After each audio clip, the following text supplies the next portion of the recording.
This is the beginner's guide to using Microsoft Word, and specifically using it to create documents like reports, essays, handouts, flyers, things like that. And so I'm just going to go down here and click on Microsoft Word. If you don't have Word down here on the taskbar, you can just click here on Search Windows and do a search for Microsoft Word to see if it's on your computer. If that doesn't turn up anything, then it's not installed on your computer.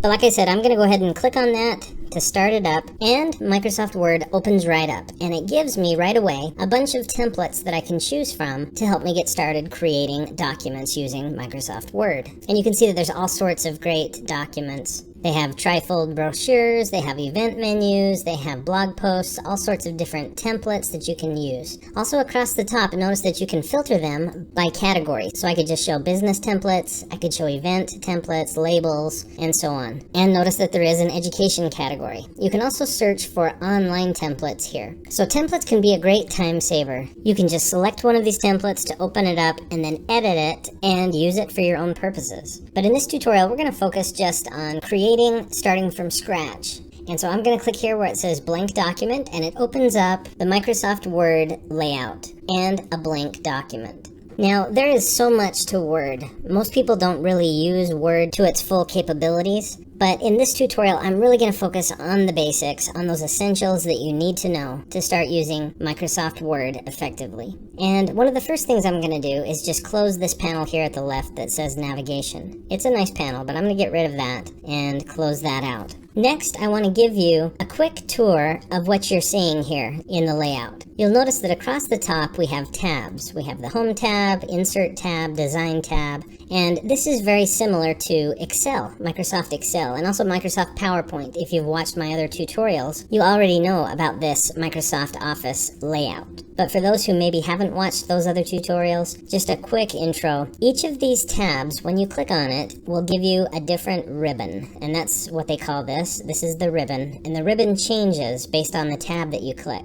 Okay, so if I want to change something about the layout, I click on layout, and then I look at the layout ribbon and see what I can do. Now, each ribbon is divided up into groups. So this is the page setup group, this is the paragraph group, and the arrange group. Now, what if I want to insert something, maybe a picture or a photo? I would go to the insert tab and click, and I get the insert ribbon with lots and lots of different groups. Now, one thing about groups that you need to be aware of is some groups will have a little launch button in the corner. So here's an example of a launch button. The paragraph group has a launch button, but the arrange group doesn't. At least for me, it doesn't. The page setup group has a launch button. So what are these launch buttons, and why do you need to know about them? Well, basically, whenever you see a launch button, what that means is that there are more tools, but that they couldn't fit them in the space provided in the group. So if I don't see one of the font options that I would like to have, I look through these to see if it's there, and if it's not, I can just click here on the launch button, and then I'll get even more options.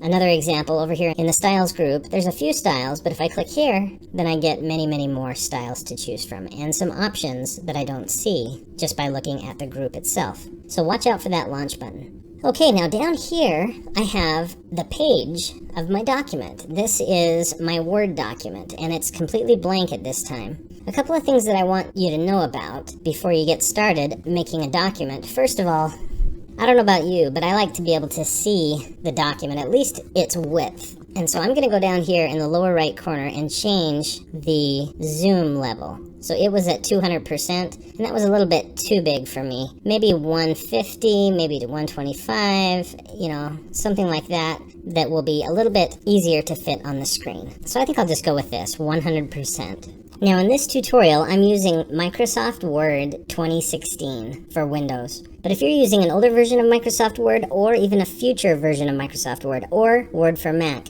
most of what I'm showing you will still be applicable. But one of the things that I kind of miss from an older version of Microsoft Word is I miss the rulers. I'm used to having a ruler across the top and also down the left side to help me know the size of the page that I'm working with. So I'm going to go here and look and see where might there be an option to show the ruler. And I would think it would be maybe here in the layout options. But the reason I'm bringing this up is because if you're having trouble finding an option like I am right now, you don't need to really hunt and search for it very much. If it's not quickly showing up, all you need to do is go here to the top where it says tell me what you want to do and do a search. So I'll do a search for rulers. And look, right there at the top, there's an option that says Show Ruler, and I can click on it, and immediately the rulers pop up. Okay, so I'm happy now with the look of Microsoft Word. Okay, now I'm ready to start creating a wonderful document. And let's say this document is going to be a handout or a worksheet for my students. I can just go in and start creating. So I'll just provide a space there for the name of the student, the class period, and I'm just typing and hitting return or enter on the keyboard. And I would like this to be the title of my document. Now this is pretty typical, but what I would do here is highlight the text, and immediately I get a pop-up here with some options that I have, but I can also go here to the Home tab, Home ribbon. That's where you'll find the most commonly needed options in Microsoft Word. And so look, there is center, and that's what I was hoping for. I can also underline if I want to, I can make it bold, and there's all sorts of options that you have there. I could make the text bigger, but more often than not, instead of making all of these fine-tuned adjustments, what I often do is I use these styles. And so to show that, I'm going to click the undo button several times to go back to just the text. So with just the text selected, I'm going to go here where it says styles, and I'll go to heading number 1. And you can see what it does. It changes the color, it makes it bigger, changes the font a little bit. There's also heading number 2 and several other options. Title would be a good one as well. And I'm going to go with title. Now, regardless of which one you pick, if you want, you can still adjust it. Like, I would still like that to be centered. I would still like it to be underlined. And I think that looks really nice. So now I hit enter or return, and I can proceed to create this worksheet. I can type in instructions for my students, and Microsoft Word handles most of the work. I'm just typing, hitting enter, moving down. Now, I can also click to move around using the mouse, but watch what happens. I can only click so far. It's not letting me go past the current line that I've typed. I can go to the right side of it, but that's as far as it'll let me go. I can go back up, though, by clicking and make changes, make adjustments. Okay, and I'm really ruining this document, aren't I? So I'll just undo a few times. But the point is that if you want to put in some blank space and then type something below, you're going to have to tap enter a few times to move the cursor down, and then you'll be able to type down below. Now, when you get to the bottom of the page, you hit enter, and look, it just takes you automatically to page number 2. Now, a few other essential things to know about Microsoft Word include how to insert pictures, because that's really one of the powerful things about Microsoft Word. And you heard me say the keyword there, didn't you? It's insert. So I click on insert, and look at the options that I have for things to insert into this document. All sorts of things, including Wikipedia articles, online videos, all sorts of neat things. But in this case, I'm going to go to Pictures, and that automatically accessed my computer, and now I can browse my computer to find pictures that I can then pull in and use in my document. So I'll pull in this skeleton. Now, whenever you put a photo or an image into Microsoft Word, it brings up some difficulties. For example, that is not at all where I wanted that photo to be. I wanted it to be here, in between the text up here and the text down below. And so this is a problem. The other problem is the photo came in way too big. So let's fix some of these issues. The first thing I'm going to do is click on the picture. Now, something subtle just happened. When I clicked on that photo, look what happened. I got an additional tab and ribbon that appeared at the top of Microsoft Word. And this is going to be very important. Anytime you click on something, especially something special like a photo or a video, it's going to give you some extra options. In this case, the format options. First thing I want to do, though, is just resize this image. So with it selected, I can just go to the corner, any corner, click and drag to shrink that photo down to size a little bit. And that's a lot better. Now, I'm struggling. I'm trying to drag it up to the place I want it to be, but it's just not quite cooperating with me. The reason why is because this photo has some specific layout options that come pre-selected by default. And so I need to change those layout options. Now, in this latest version of Microsoft Word, when you click on a photo, you'll get this little button that pops up. You can then click on it to change the layout options. But just like in older versions of Microsoft Word, you also have the option to right-click and go to Wrap Text, and that will give you the same options. So here in Wrap Text, I'm going to go with in front of text or behind text. Either one will work great. I guess I'll choose behind text. And now you can see what happened. Now it's moving much more freely. I was not able to do this before. I was not able to click and drag and put the picture wherever I wanted it to be. But just by changing the options to behind text or in front of text, now it's unlocked that photo, and I can put it literally anywhere in this document that I want it to be. It could even be up here in the header or in the footer. It really doesn't matter. So that's a nice little trick that you'll want to know and be able to use in your own documents. I also want you to know that you can insert online pictures, and this is a great option. You can connect to the internet and do searches and find images, find clip art and things that are on the web, and then just click and drag to drop them into your project. So that's a really nice option to have. Now, before we move away from the photo and move on to other topics, I want you to notice this Format tab that I mentioned earlier. When you click on a photo and then the Format tab, it gives you some options to do some things that are really nice. You can remove the background. In this case, it wasn't very successful in how it removed the background. You can alter the color scheme in lots of ways. You can do some corrections. And there's some artistic effects. And so there's some really pretty exciting things. You could come up with some creepy images here with this skeleton. I'm going to undo that. But these photo effects are really pretty nice. You can compress the picture as well and do some other exciting things. There's also some picture styles. For example, you can put a frame around Mr. Skeleton here, and there's all sorts of different frames. You can have a kind of a fuzzy border around the skeleton if you'd like. You can make it almost 3D with some of these 3D effects. So some really nice options. You can also crop, and you'll be surprised how often this is helpful and necessary.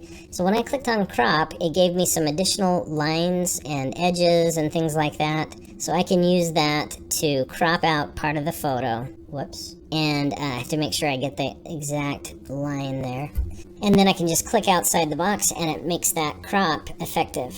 So watch out for this Format tab. It'll appear and give you some wonderful options that you need to be aware of. There are also all sorts of other great options, especially shapes are especially good. You can put in arrows, you can put in callouts, you can put in squares, rectangles, circles, plus signs, all sorts of great shapes that are useful, especially for teachers and students. And I want you to know that you can also add a text box. Now, how is a text box special? How is it different from the regular text that you're typing in? Basically, a text box is additional text that can float on top of your document. So I'm going to go with a simple text box, and I'll type in a wonderful message here, and then click away.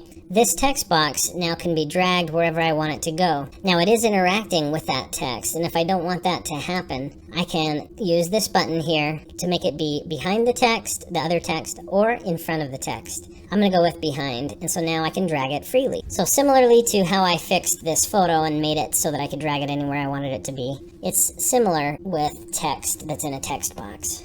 Okay, now here in the Review tab, a few other basics that you need to know about. Whenever you're writing a paper or a report or even a worksheet like this, it's important to get the spelling right. And you can see here on the Review tab, you can click Spelling and Grammar, and it will check for spelling mistakes. It looks like it found one. I don't know how I possibly misspelled this word, but I did. And if it can, Microsoft Word will suggest alternate spellings that are correct. In this case, I've got it stumped a little bit, so I'll close that out. But I just wanted to point that out. The spelling and grammar in Word is great and is really one of the basic essentials that you need to know if you're going to be using Microsoft Word. There's also some great options like word count. If you're a student and the teacher has said, I want you to create a 2,000 word essay or report, you can just click to get a word count, and it'll tell you how many characters, how many words, how many pages, etc. There's also a wonderful thesaurus to help you use a variety of words instead of using the same word over and over. That's very helpful. Okay, so let's say you're done with your document and it's time to get ready to turn it in if you're a student and you're finishing an assignment, let's say. Or maybe you're a teacher and you've put together what you want to print and give to the students. How do you go from there? Well, one of the first things that you need to do is to consider if you have the right line spacing and things like that, especially for students. Maybe the teacher has said, I want you to double space your paper. How do you do that? Well, here on the Home tab, Home ribbon, you can go to Paragraph Group and look right here. This is the line and paragraph spacing options, and you can go in and say, I want double spaced. Now, for that to really be effective, you need to click and drag to highlight the text that you want to affect, So now when I do line spacing, set it at 2, now my paragraph has double-spaced text. I also want you to notice that you have font color options and all sorts of typical font options that you're probably very accustomed to on all sorts of tools and on the internet. There's different fonts to choose from here as well. Okay, so I'm happy with this. I'm good. Of course, I could change the margins at the left and right using this ruler tool, but if I don't want to mess with that, I'll just leave it as is. Now, to finish this off, I just go to File, and I have a bunch of different options. First, I really should save this, and I can click Save. I can save it just to this PC, and I can save it directly, let's say, to the desktop or to my documents.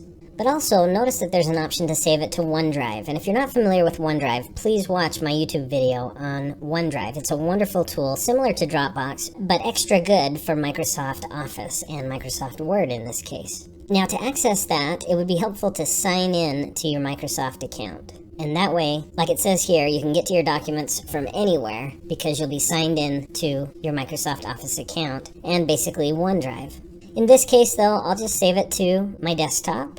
It opens up, and I just give it a name. So there's the name I want to use. I click Save, and we're good to go. And of course, I can also click there on File, and I could print it now that I've saved.